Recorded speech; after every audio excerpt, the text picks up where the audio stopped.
Alhamdulillahi Rabbil Alamin.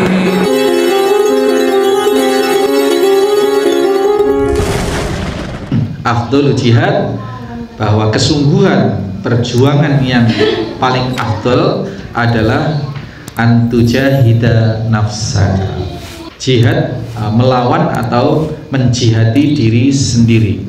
Ibnu Qayyim al-Jauziyah itu menyatakan bahwasanya jihadun nafs, jihad diri itu, jihad terhadap diri itu adalah merupakan dasar dari semua jihad.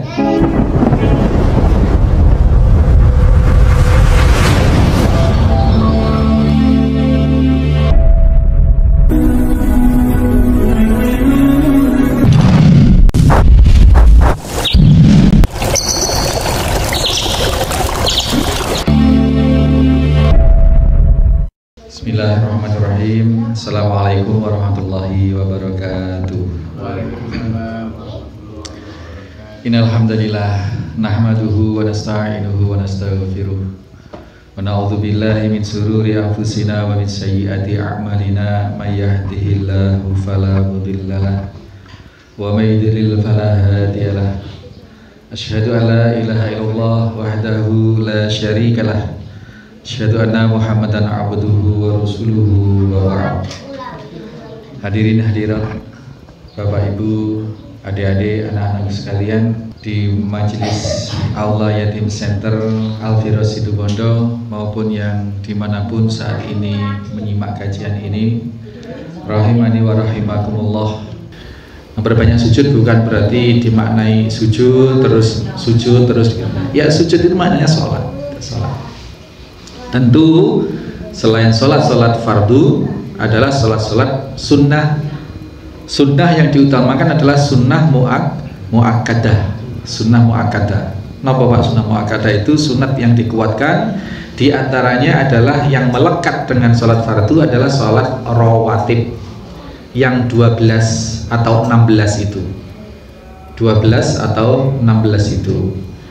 Yang 12 itu adalah berapa? Qobliyah subuh berapa?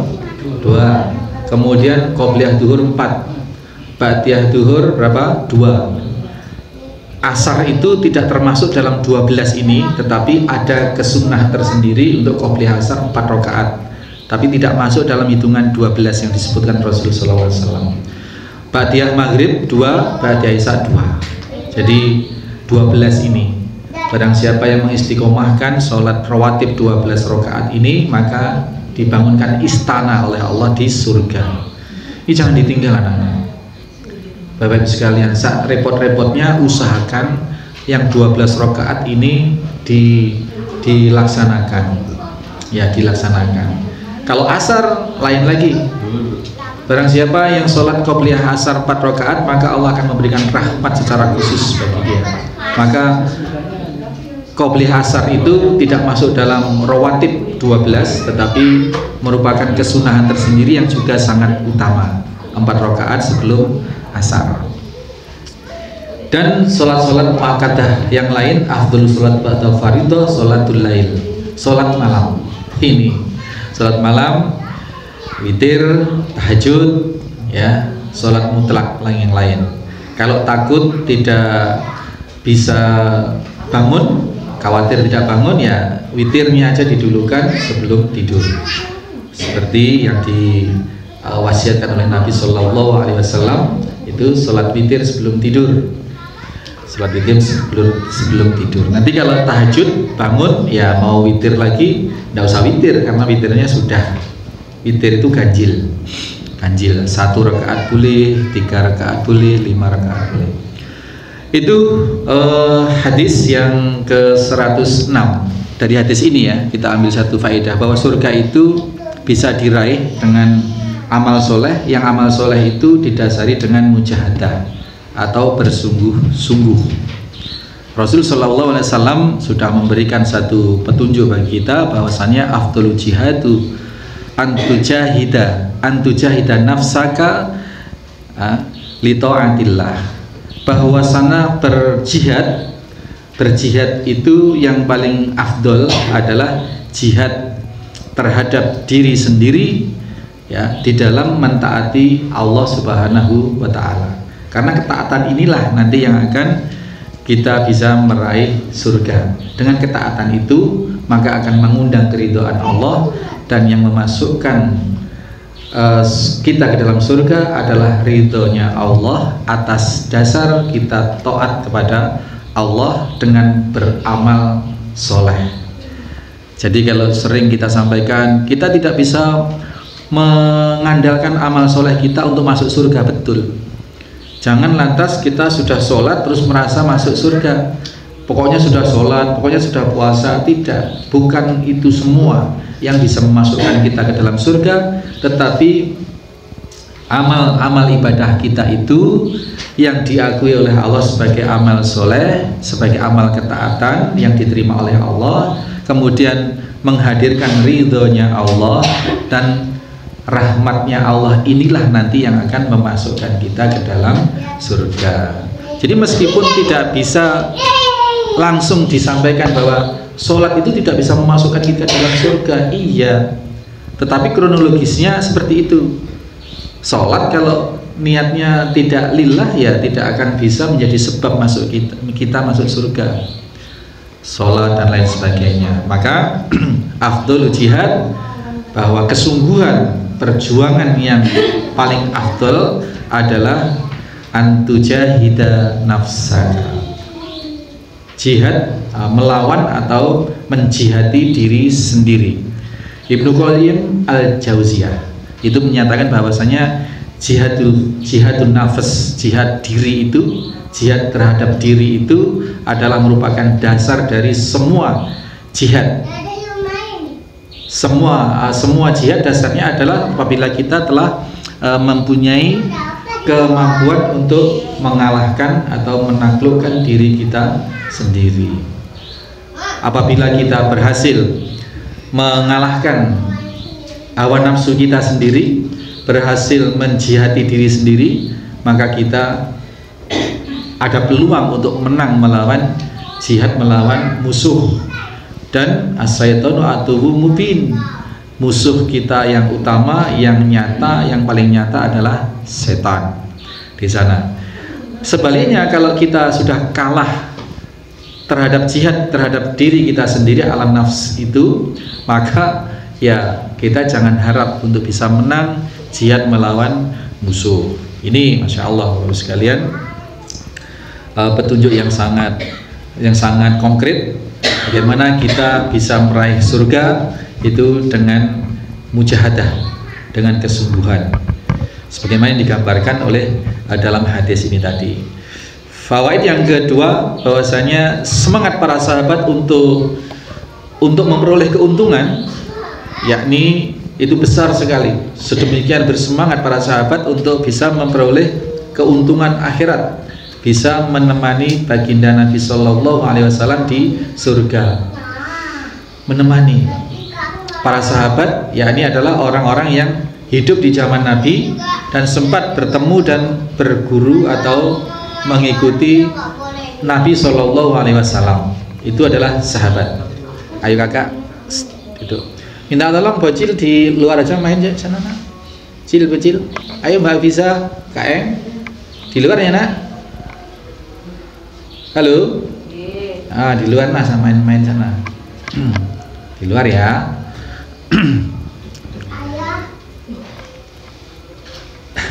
Di luar ya, main di luar sama Kak Eng. Semangat para sahabat, Bapak Ibu sekalian.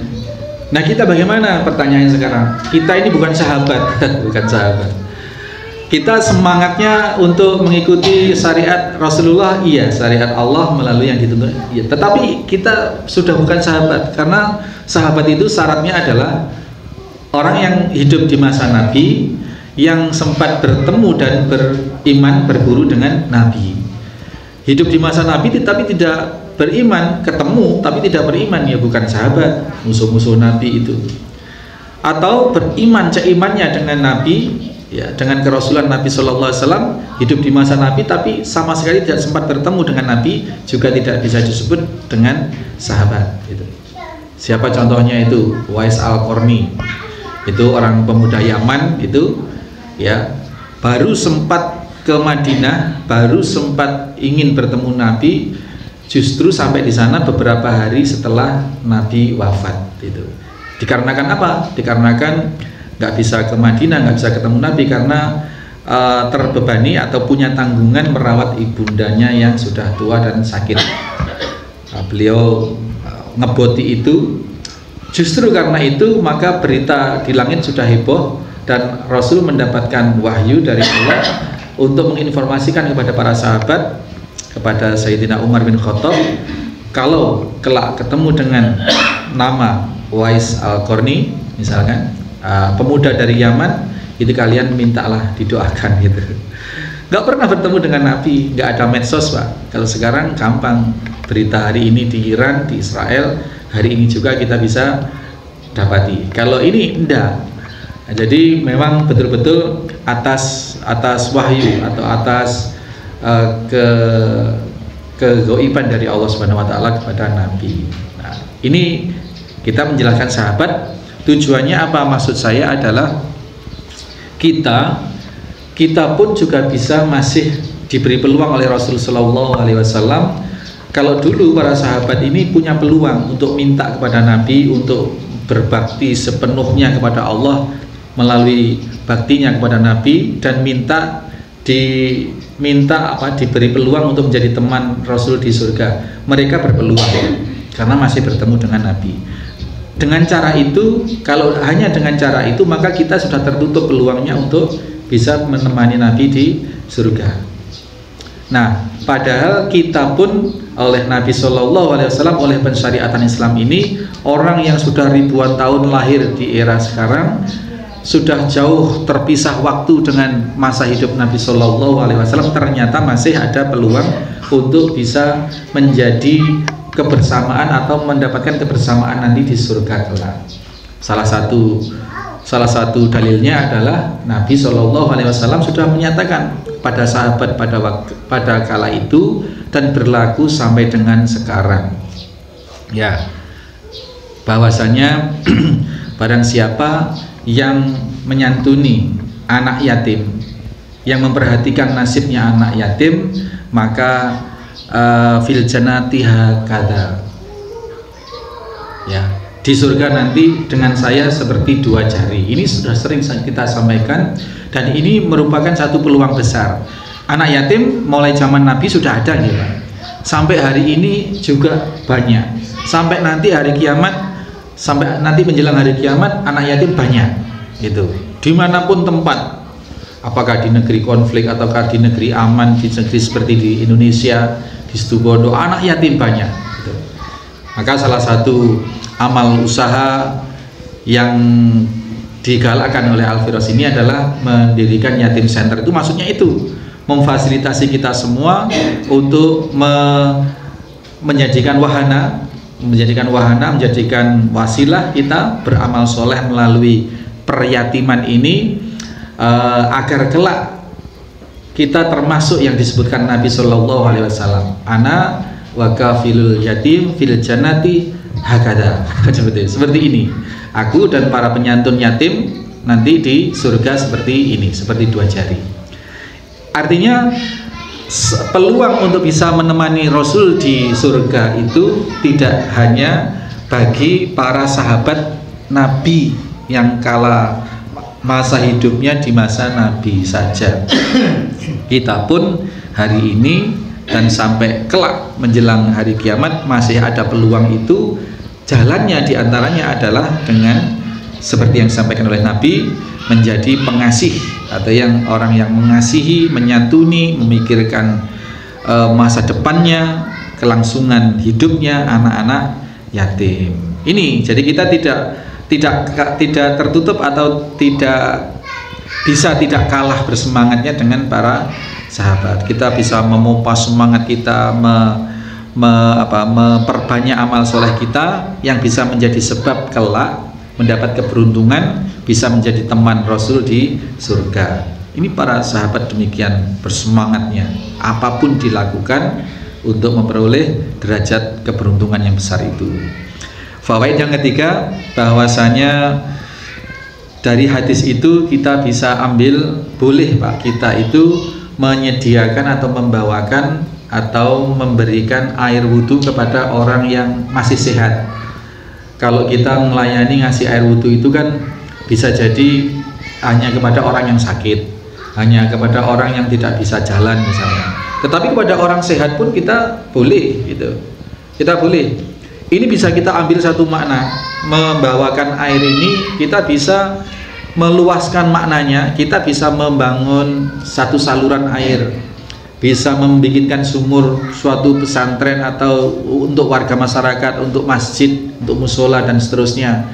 Musola Al-Hikmah misalkan sini yang paling dekat, dibikinkan sumur diberi fasilitas sehingga air tidak usah beli, tidak usah bayar PDAM gitu, misalkan seperti itu bisa jadi.